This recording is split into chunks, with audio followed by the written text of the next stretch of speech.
PM's panel on power reforms met yesterday, and the outcome of that meeting, the impact for the entire sector and the view going forward. Ashok Khurana, who is the Director General of Association of Power Producers, joins us on the phone line from Delhi. Mr. Khurana, thanks very much for joining us. What were the key highlights and the outcome of yesterday's high-profile power sector meet with the Prime Minister? See, we sought the intervention at the highest level because there was almost a gridlock between the four ministries of government. That is power, coal, petroleum, and environment and forest. And we put forward all our concerns before the Prime Minister regarding the fuel issues, whether it's domestic fuel or it is imported fuel, environmental clearances, the issue of volume of pricing of coal.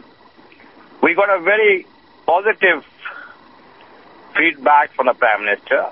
He agreed that he recognizes this problem and the gravity of situation and the fact that you all have come to meet him. And he has assured us fully that he will have these problems resolved. And he has set up a committee at his own office, his principal secretary, who will meet every month with the key ministers to find a satisfactory solution to these issues. Right. Mr. Khurana, what were the key concerns raised by the private power players in yesterday's meet?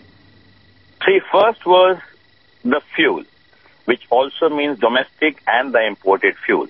In the domestic fuel, the issue of Coal India meeting its obligation, a letter of assurances. All these projects approximately already on the field are about 20,000.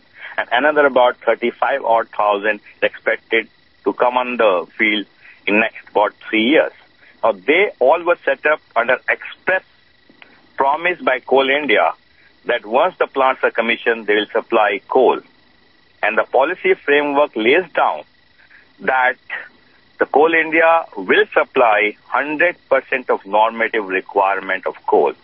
And in case the deficit in domestic fuel, they will import and make good the deficit. Unfortunately, the projects have come. They are ready to generate power, but Coal India is not meeting its obligation. That's the main issue which is confronting the sector today, along with the changes in law and regulation in Indonesia and Australia for those who have gone for imported fuel options.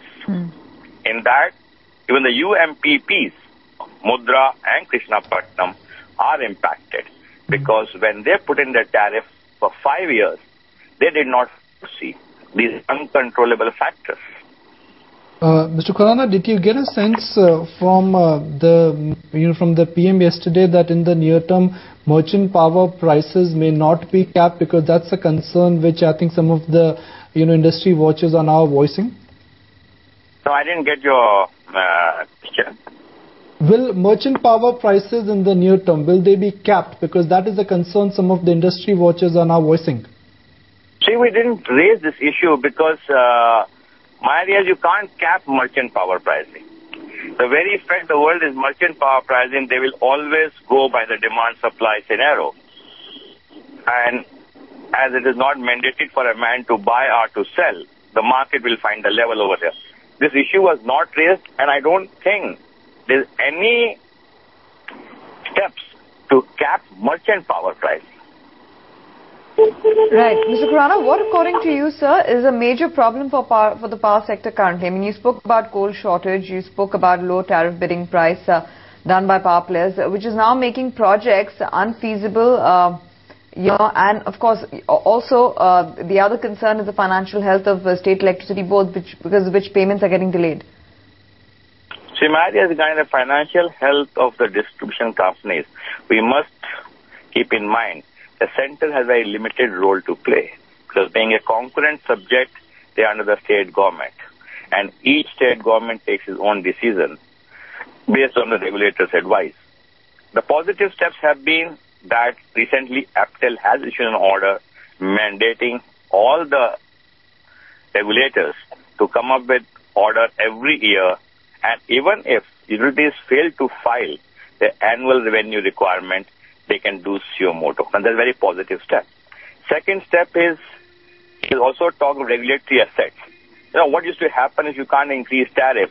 You take in the balance sheet regulatory assets, which is nothing but deferring the payment or deferring the tariff revisions.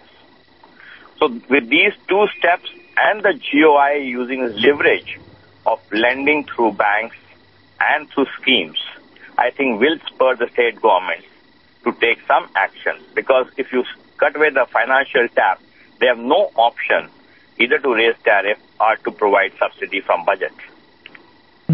What about gas availability, Mr. Khurana? Did you get any feelers from the Prime Minister that how gas availability or how that end of the fuel will be monetized or will be available for Indian power players?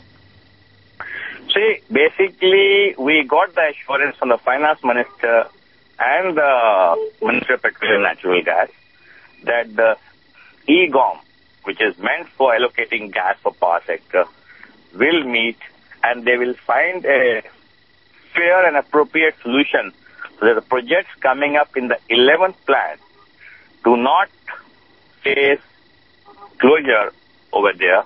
Now they can think of reducing the allocation to all plants that all can generate and limit the supply in the peak hours and have differential peak tariffs. There are many solutions we have suggested. Now the committee and the EGOM will deliberate upon these things and take a final call.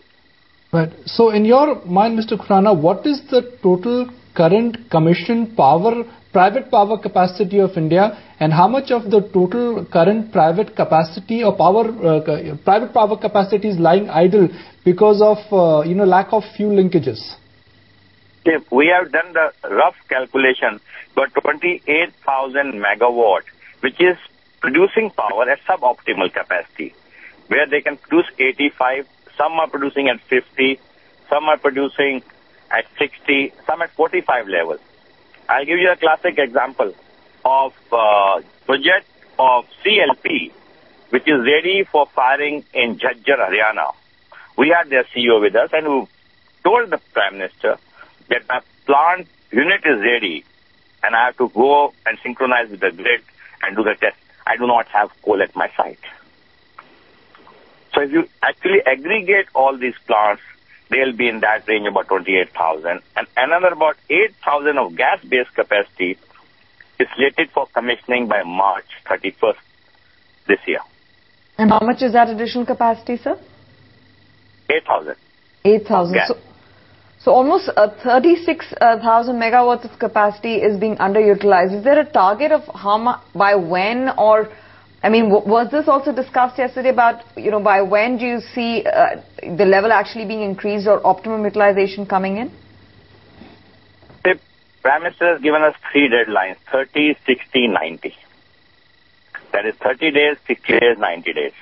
So I think we classify the solution, the problem in that category. In some, decisions can be taken quickly. In some, it will take time, up to 3 months. So if we waited that long, we'll wait for that. Then he has once again called us after 90 days. Okay. So we can meet him. So he can at least let us know what all has been done. And I'm sure, because we had Energy Minister over there, Coal Minister over there, right, Mr. Montek Ahluwalia, Mrs. Natarajan over there, and along with the Secretary to Prime Minister. Right. So I'm sure, getting the assurance at the highest level, things will turn up positively. Very quickly, Mr. Khurana, because we're short on time, sir, the hike in duty on Chinese equipment, is that on the cards as well? In yesterday's discussion, was that taken up? That issue was raised, and Prime Minister said he will give due consideration to our views.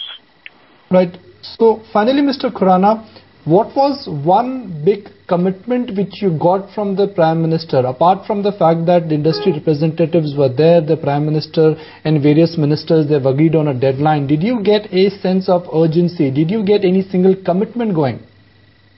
That's the biggest commitment we got from Finance Minister, that he, looking at the shortage of power, he will not let these assets lie idle. That's the biggest commitment.